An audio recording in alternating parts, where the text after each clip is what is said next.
tidak ada yang diciptakan Allah Subhanahu wa ta'ala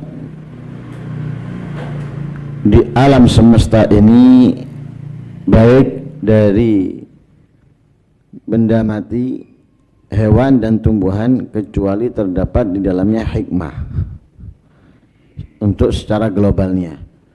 Langit ada hikmah untuk secara globalnya, bumi ada hikmah secara globalnya, tumbuh-tumbuhan ada hikmah secara globalnya, benda mati ada hikmah secara globalnya. Tapi setiap jenis memiliki hikmah-hikmah. Binatang, hewan ada macam-macamnya. Setiap macam memiliki hikmah-hikmah. Tumbuh-tumbuhan bermacam-macam.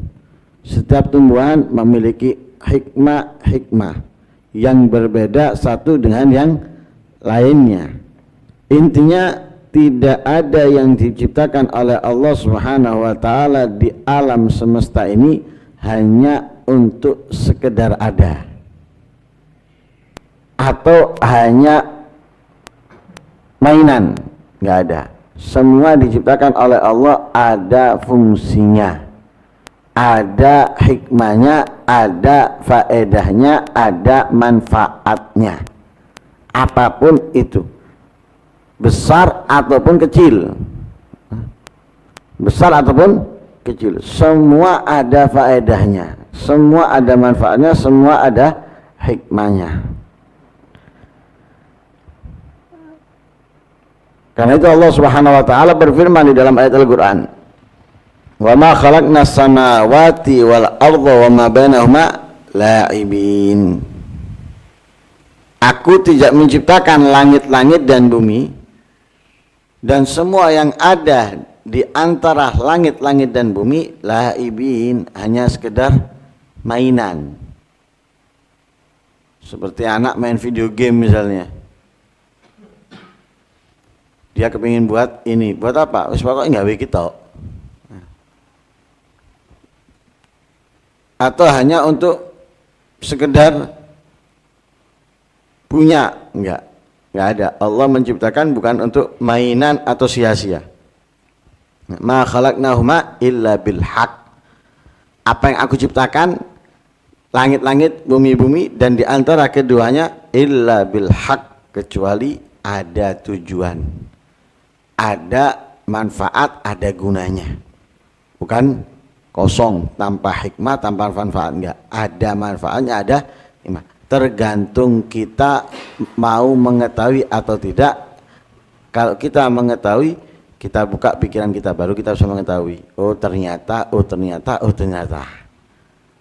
Nah, tapi kalau kita membiarkan pikiran kita ini seperti mata yang tidak bisa memandang, telinga yang tidak bisa mendengar, maka kita tidak akan menemukan hikmahnya dari apa yang diciptakan Allah Subhanahu wa ta'ala. Dan masing-masing itu memiliki perbedaan. Contoh binatang aja, ada laba-laba, ada kuda, ada gajah. Laba-laba itu kecil dibanding gajah, jauh perbedaannya, besar dan kecilnya. Tapi coba bayangkan, laba-laba itu kecil, tapi untuk mendapatkan makanan dengan kesulitan. Tidak seperti gajah, besar tapi mudah untuk mendapatkan makanan.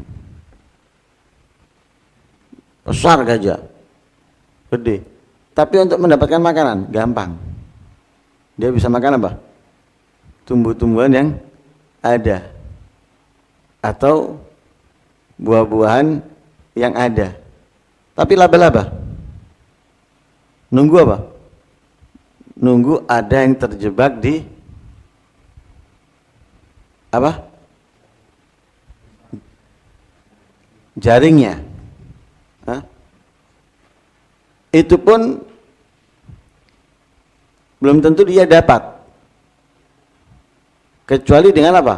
Menjerat kaki dari binatang yang singgah di tempatnya. Rumahnya kecil, rumahnya ibarat benang itu lebih kecil dari benang.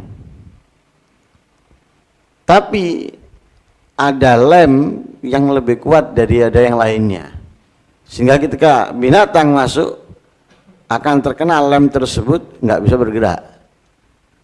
Sehingga laba-laba itu bisa memangsanya. Subhanallah. Itu dari salah satu contoh hikmah yang diberikan Allah Subhanahu wa taala di dalam binatang. Jadi beda binatangnya, beda jenisnya, terdapat di dalamnya hikmah-hikmah yang beda.